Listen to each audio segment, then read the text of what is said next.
Hey, welcome to the Big Money Management YouTube channel. My name is Jonathan Burgess, and today we're going to be talking about how to maximize your employer benefits. Whether you just started at a company or you've been at a company for 20 or 30 years, we're going to give you the information in this video that you need to know exactly what to do with your employer, where to shop on your own, and how to maximize the whole equation and make sure that you are moving forward to your financial goals with the best velocity possible. So let's hop right in. Number one thing that I get asked about by far is the retirement plans.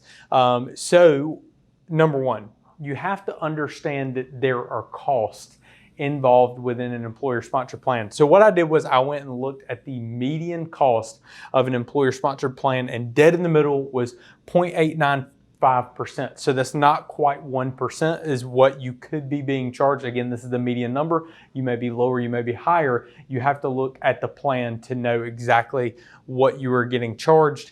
So if you're curious about it, ask your HR. Second thing you're going to want to know is the funds that you're in within that 401k may also have what's called expense ratios, and you're going to want to check those expense ratios and add those onto this. This was just the blended cost of what a normal 401k is. So to understand the impact of this almost 1% fee, what I've done is create an example of a 35-year-old male who has about $100,000 in their 401k today. So let's walk through this a little quick before we hop into the specifics.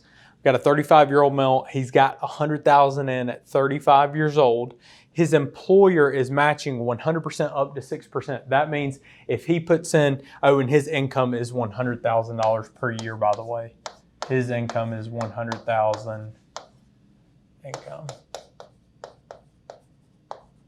So his income is $100,000. I did that to make numbers easy. If he is getting matched 6%, then that means if he's putting in at least 6, his employer is going to match 6, and that means that he's got $12,000 a year going in, or $1,000 a month.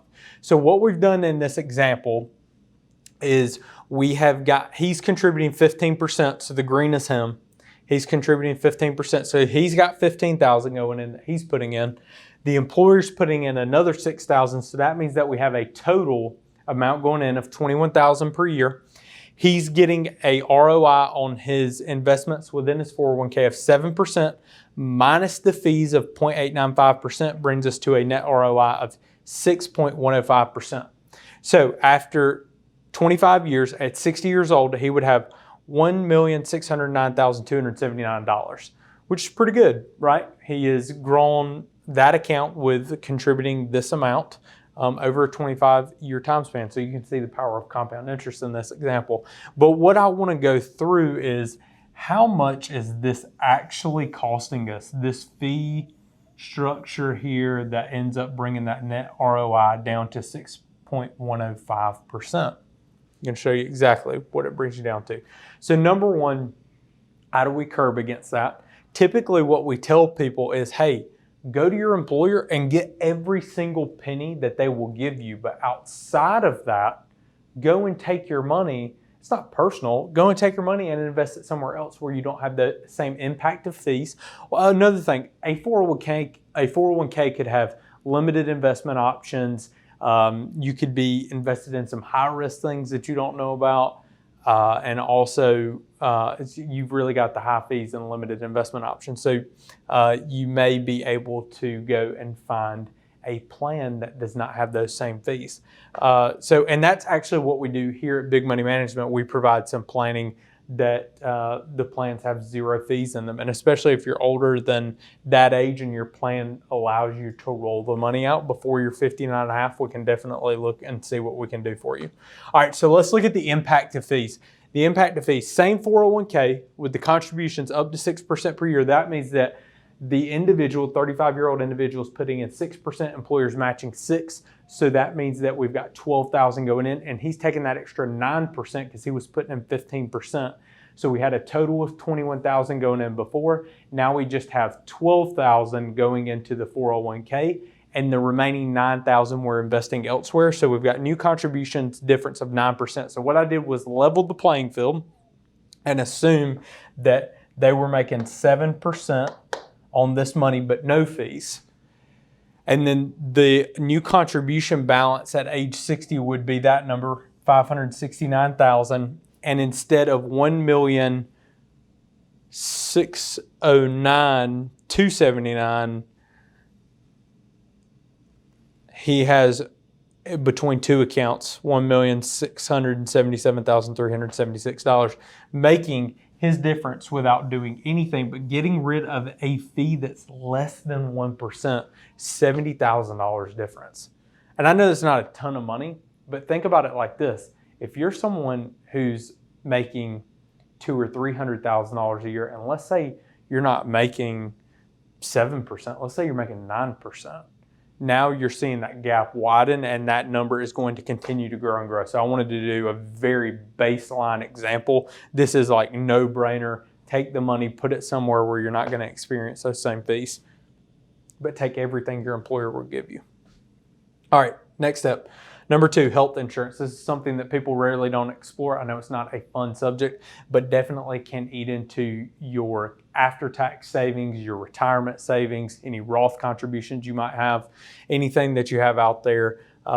Really, as far as wealth building, could be hindered by health insurance because you could have a pretty expensive plan. So 4 things you want to look at as it pertains to health insurance. Number 1, and quote your employer's plan. So a percentage of this cost, a percentage will be covered by the employer. And then with your spouse's plan, a percentage of the plan is covered by the employer. So you make sure to consult with they should have like a health agent that can help you here within the company, like a benefits coordinator. So consult with them, quote the employer's plan, quote your spouse's plan, and then outside of that, you can go and get some private health insurance. And plug here, I was not compensated to do this, but I have a good friend over at US Health, Clayton Idson. He answers the phone. If you're curious about private health insurance, I've seen him save people a ton of money there, which you can then turn and put into your investments. So call him and tell him I told you to call him.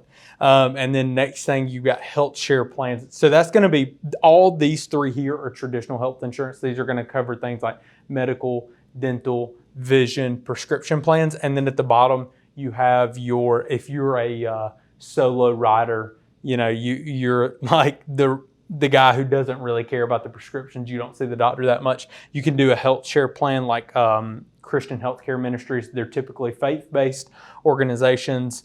There are moral restrictions, so they're typically a little bit harder to get into, but pretty much you pay premiums and it goes to a pool of all the members. And then if you have a major medical expense, it's covered 100%, but dental, vision, and prescriptions are not covered.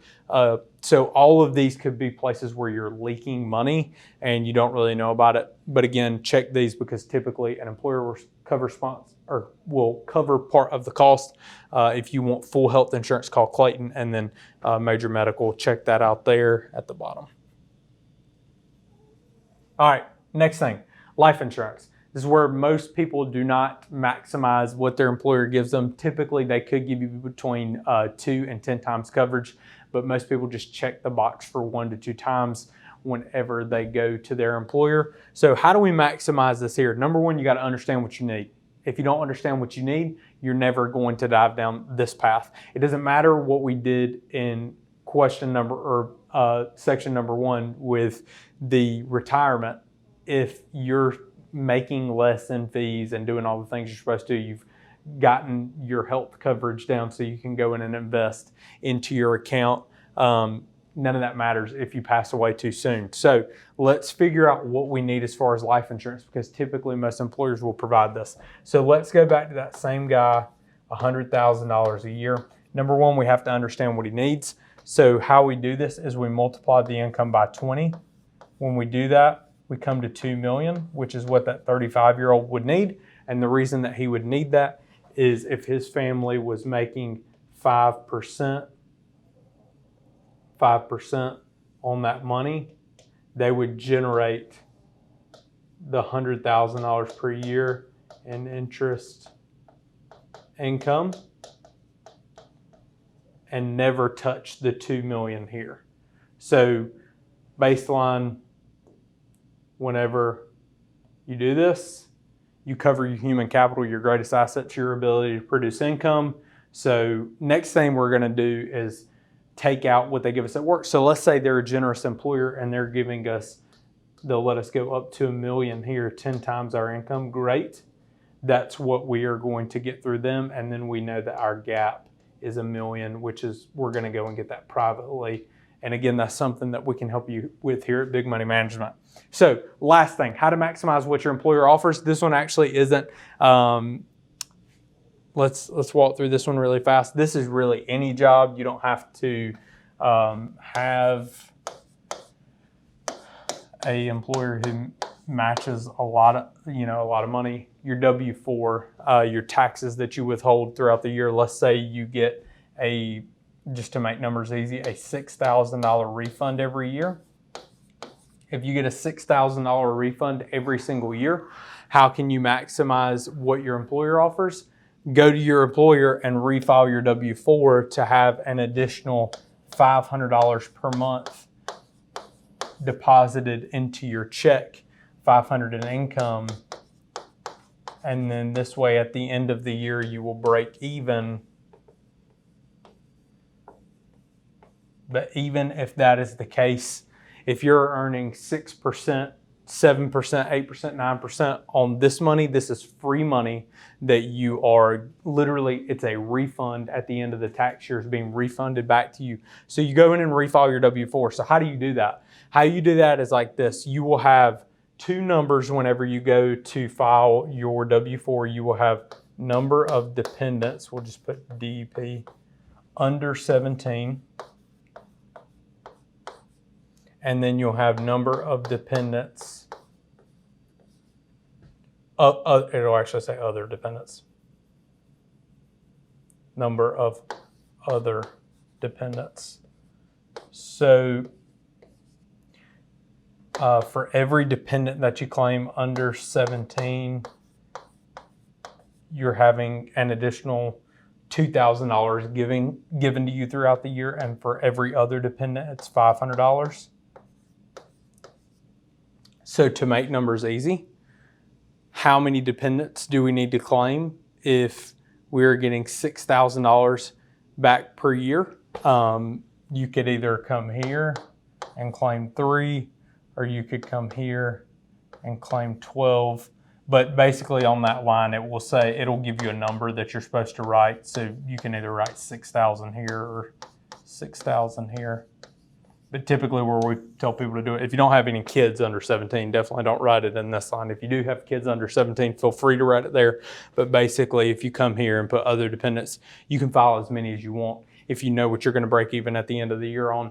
Make sure whenever you do this disclaimer, a lot of people got stimulus money back in 2020 that came in their tax refund. So if you got a $6,000 refund and then the year before you got a $4,000 refund, go over the prior year so that way you're not withholding too much and you end up owing the government money at the end of the year. But baseline, this is free money that the government is refunding you. Make sure that you are investing that and you have that money working for you, not just sitting in the IRS treasury throughout the year. I hope that helped. These are definitely things that I see my clients miss all the time. We go in and make these little tweaks, and it's not anything huge, but down the road, it will add to tons and tons of cash that they will have access to. If you enjoyed this video, don't be selfish. Share it with a friend or family member who you think would find value in it. Make sure to smash the subscribe button. Check out all of our social channels, Instagram, Facebook, LinkedIn. Thanks for watching, and catch us on the next video.